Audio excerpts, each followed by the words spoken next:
communication. It's how people talk to each other. So, you know, getting a scientist to come to the theater or to participate in these activities can change the way that they think, can change the way that they look at theater. And likewise, having the theater people and the improv people also come out and see something about science, something that they maybe never thought about. And one of the big things too in science playwriting anyway that they're talking about is the scientist as a person. And so these people had feelings. They're not just data. They weren't just working as factories. I had an actor ask me, was there really drama in the lab?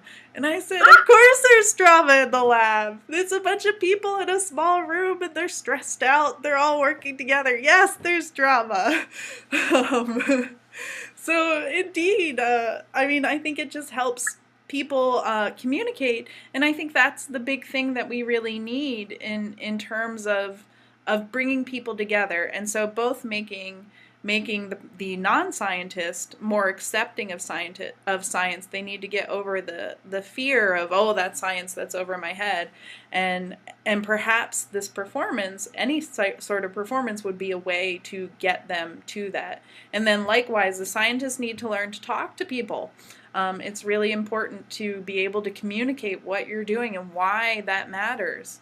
And in terms of whatever, as a cell biologist and an animal cell biologist, we're pretty easy because we can always just tie it back to disease, and everybody's like, "Oh, you'll cure cancer. That's great."